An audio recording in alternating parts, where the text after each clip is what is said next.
방금 국무회의에서 정부가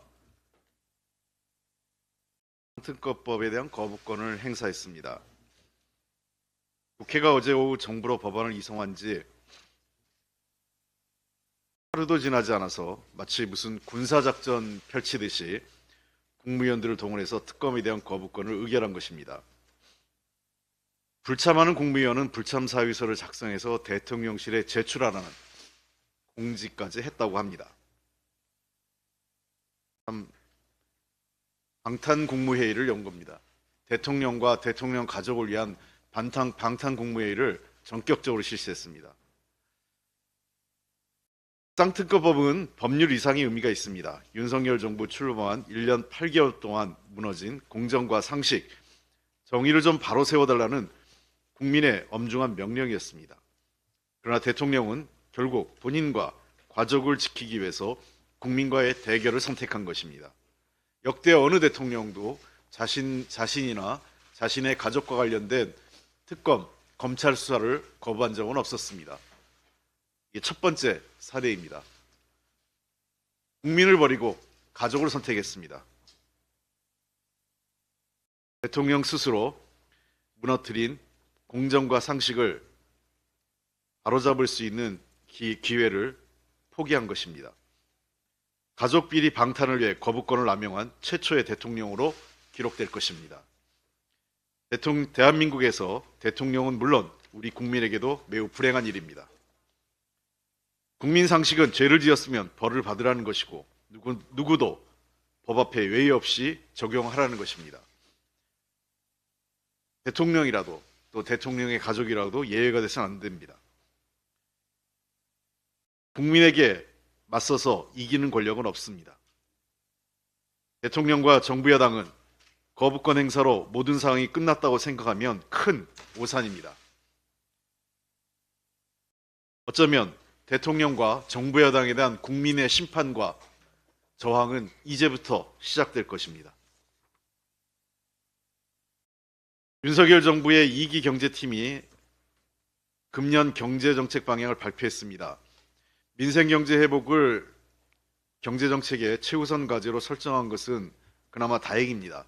그러나 내용을 조금씩 구체적으로 살펴보면 도대체 아무런 실질적 대책도 없고 도리어 경제를 위험에 빠뜨릴 수 있는 내용들이 곧 도처에 포함되어 있습니다. 주요 내용을 살펴보면 첫째, 우리 경제를 매우 어려운 상황으로 전락시켜 놓고 여전히 반성이나 또는 새로운 대책은 제시하지 못하고 있습니다. 출범 이후 지속된 감세정책 기조로 나라의 고가는 텅텅 비어감에도 재정의 지속 가능성을 확보하기 위한 노력은 어디도 찾아볼 수 없습니다. 재정적 여력이 없으니 민생경제 활력을 위한 정부의 재정수단, 경제정책 수단이 거의 전무한 상황입니다. 고물가 고금리로 도탄에 빠진 국민의 민생을 그대로 방치하는 것입니다. 야당은 물론 중앙은행이나 한국은행과 같은 중앙은행과 경제 전문가들이 재정의 적극적인 역할을 아무리 얘기해도 정부의 감세 정책 그리고 재정의 역할의 무대책은 2025년까지 계속 지속될 상황입니다. 두 번째는 정부가 매우 소극적이고 미봉책 수준에 불과한 정책을 나열했다는 것입니다. 현재 한계 상황에 봉착한 자영업자와 소상공인 대부분이 비은행권 고금리 채무에 몰려 있음에도 이에 대한 지원이 매우 소극적이고 사실상 전무하다고 해도 과언이 아닙니다. 물가 관리를 위해 농산물 수입을 확대할 수는 있지만 그로 인한 농가 피해에 대한 손실 보전 대책은 없습니다. 농산물 가격 하락에 따른 농가의 손실 보전을 위해 농산물 가격 안정제도 도입에 적극적으로 나서야 함에도 이에 대해서는 무시로 일관하고 있습니다.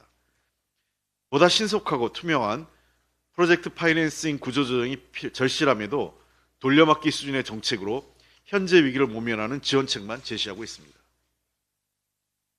셋째, 말로는 건전재정을 얘기하고 있지만 정책 실장은 감세정책, 이러니 어떠한 정책적 수단도 제시하지 못하는 것입니다.